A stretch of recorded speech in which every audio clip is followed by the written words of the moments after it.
Bismillahirrahmanirrahim. Assalamualaikum warahmatullahi wabarakatuh. Alhamdulillahirabbil alamin. Allahumma sholli ala Sayyidina Muhammad wa ala ali Sayyidina Muhammad. Sahabat-sahabatku dimanapun kalian berada, pada kali ini saya akan memberikan ilmu tentang judulnya adalah segunung dosa bisa berubah menjadi setumpuk pahala dalam sekejap ya. Segunung dosa bisa berubah menjadi setumpuk pahala dalam sekejap. Pengen tahu cerita selanjutnya? Yuk kita simak sahabat-sahabatku semuanya. Ketahuilah saudaraku, bertobat dari syirik yaitu menyekutukan Allah ya, kufur, khianat, dan perbuatan keji lainnya dapat dilakukan dalam waktu singkat. Hal itu terjadi karena Allah Subhanahu wa Ta'ala. Allah Subhanahu wa Ta'ala adalah Tuhan yang Maha Pemurah. Orang yang bertaubat dari dosanya, sekalipun dosanya banyak, awan di langit pasti dihapus dan diganti dengan pahala olehnya. Hal itu karena kemuliaan Allah Subhanahu wa Ta'ala. Menurut salah seorang ulama, bahwa taubat itu ibarat sabun. Apabila sabun dapat menghilangkan noda yang ada di kolbu setiap manusia,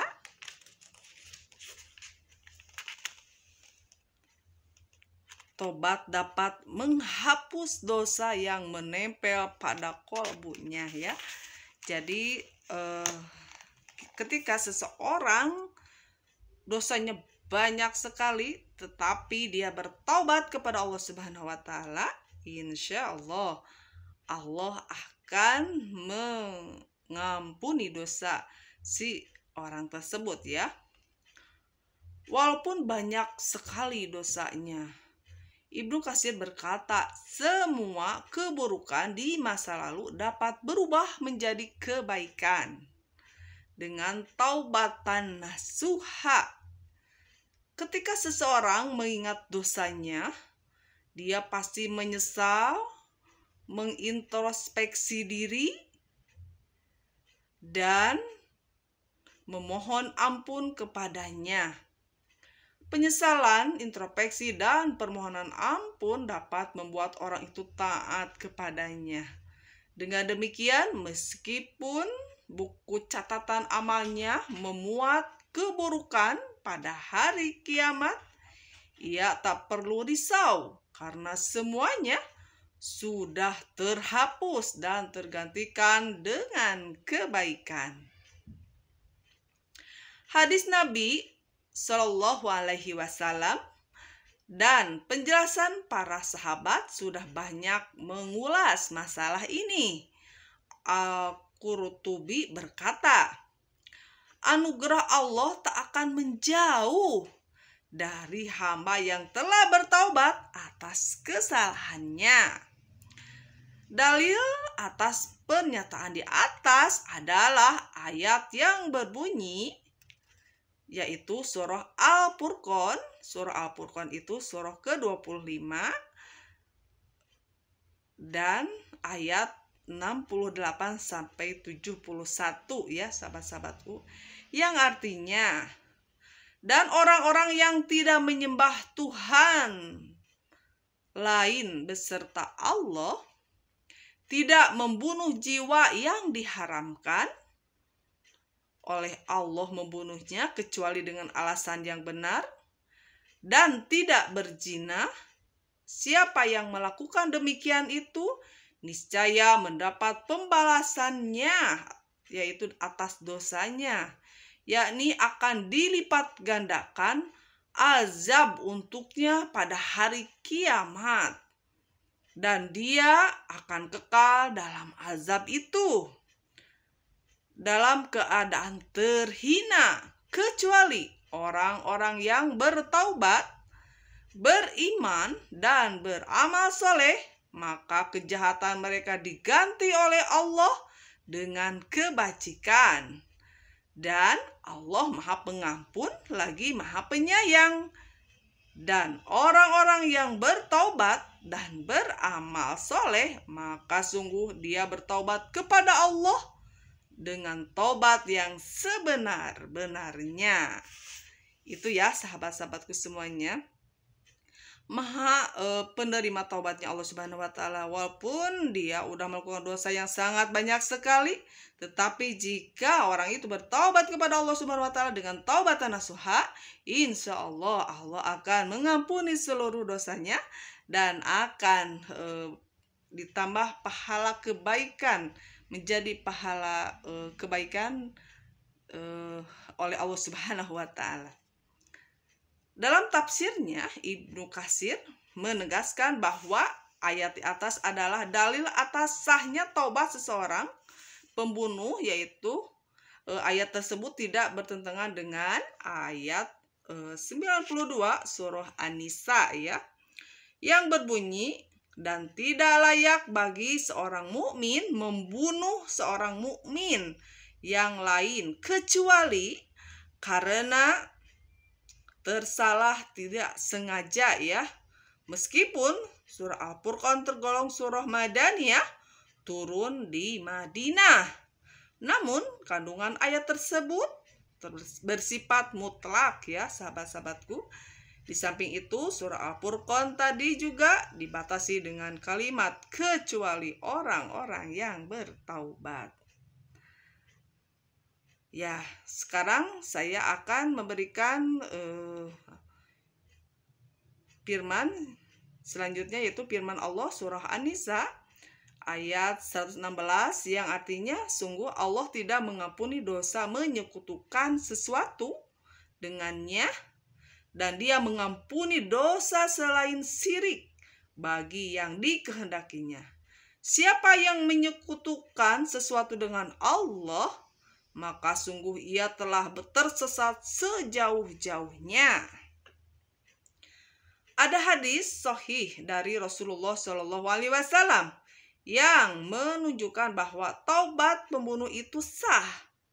Sebagaimana cerita orang yang telah membunuh 100 jiwa, lalu ia bertobat, kemudian Allah Subhanahu wa taala menerima taubatnya. Hal serupa juga terdapat ditentukan pada hadis-hadis yang lain. Abu Dzar radhiyallahu anhu meriwayatkan bahwa Rasulullah Shallallahu alaihi wasallam bersabda,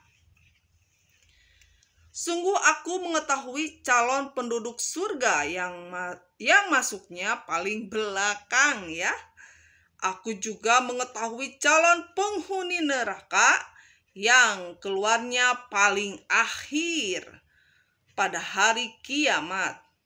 Ada orang diadili lalu dikatakan tentangnya, tampakkan kepada orang itu dosanya yang paling kecil dan hilangkan dosanya yang paling besar, kemudian ditampakkannya. Itu ya sahabat-sahabatku semuanya, jangan takut bagi kalian yang sudah pernah melakukan dosa yang sangat banyak, dosa yang sangat besar. Mumpung kita masih hidup di dunia ini, cepat-cepat bertobat kepada Allah, kembali kepada Allah ridhoi, dan beramal soleh yang sebanyak-banyaknya ya sahabat-sahabatku semuanya. Karena insya Allah Allah itu Maha Pengampun dan Allah Maha Penyayang ya. Dosa orang itu yang paling kecil. Setelah itu ia ditanya, apakah kamu pada hari itu melakukan ini dan itu? Ya, jawabnya. Ia tidak bisa mengingkari perbuatannya. Ia merasa takut apabila dosa besarnya ditampakkan. Lalu dikatakan kepadanya, sungguh dosamu telah diganti dengan pahala. Tuhanku, sungguh aku tidak melakukan dosa besar, tapi aku tidak melihatnya. Kemudian aku melihat Rasulullah SAW tersenyum hingga gerhamnya kelihatan, kata Abu Dzar. Hadis riwayat Muslim ya. Abu Zabir radhiyallahu anhu menceritakan bahwa orang tua yang sudah pikun dan alisnya hampir menyatu menemui Rasulullah Shallallahu Alaihi Wasallam dan bertanya, Rasulullah, aku adalah seorang pengkhianat, jahat dan rakus. Seandainya kesalahanku dibagikan pada seluruh penduduk bumi, mungkin semuanya akan kebagian.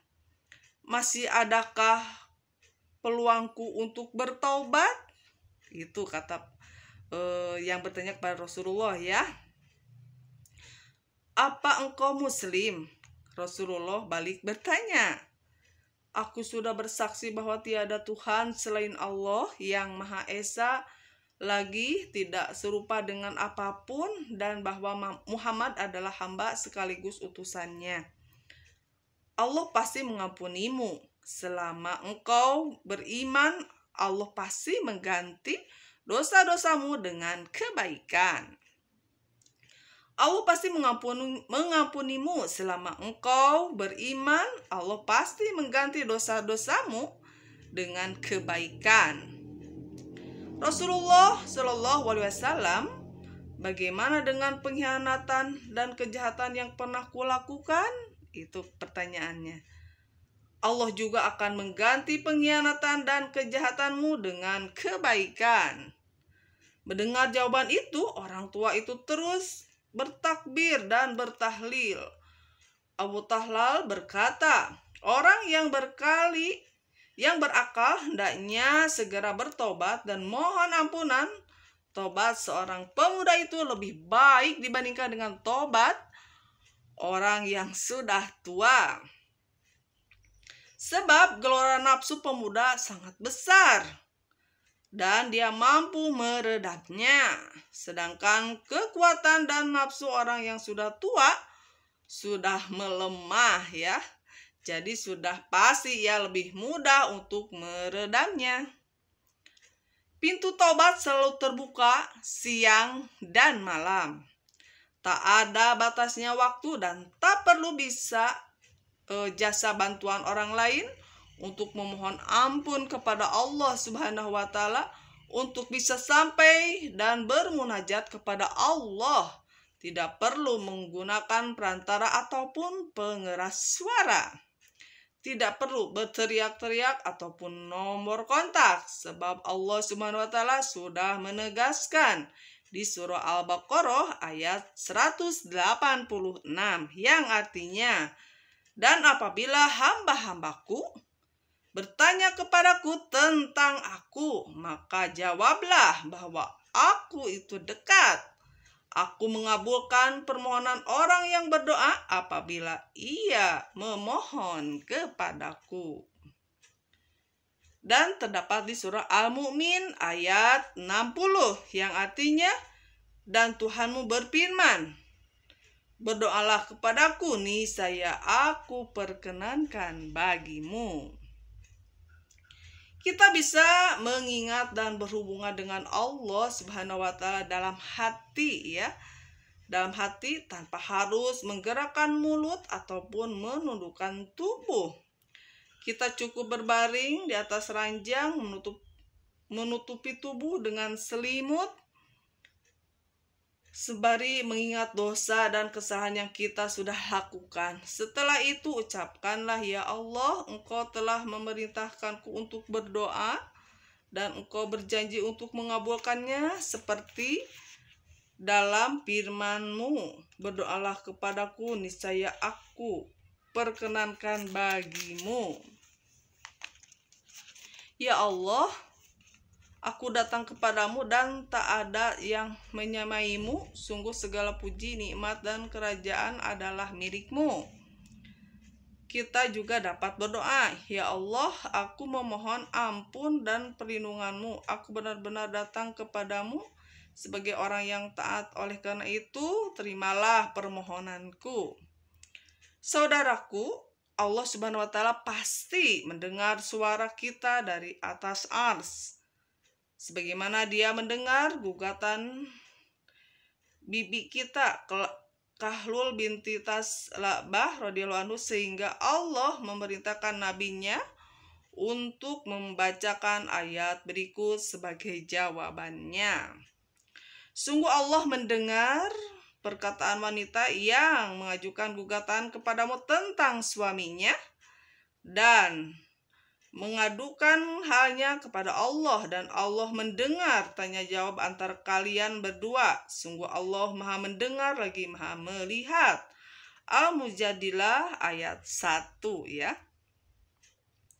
Allah akan berbahagia dan menerima tobat kita. Setelah itu, Dia akan mengganti keburukan kita dengan kebaikan. Oleh karena itu, mari kita bertobat dengan sungguh-sungguh. Mudah-mudahan Allah Subhanahu wa Ta'ala memasukkan kita ke surganya Allah Subhanahu wa Ta'ala. Amin ya Allah ya Rabbal alamin. Nah, sekian dulu sahabat-sahabatku semuanya. Yuk, jangan takut untuk Allah tidak mengampuni dosa kita. Bertobatlah kepada Allah sebelum kita terlambat, mumpung kita masih dikasih napas. Karena insya Allah, Allah itu Maha penerima taubat, Allah Maha penyayang. Dengan hati kita berdialog dengan Allah, berdoa dengan hati, Allah Maha mendengar, Allah Maha mengetahui, Allah Maha di atas segala-galanya. Insya Allah, apapun yang ada di dalam hati kita, insya Allah Allah akan ijabah. Sekian dulu sahabat-sahabatku semuanya. Mudah-mudahan video ini bermanfaat, khususnya untuk saya pribadi, umumnya untuk kalian semuanya yang mendengarkan. Jangan lupa like, subscribe, dan komennya. Wassalamualaikum warahmatullahi wabarakatuh.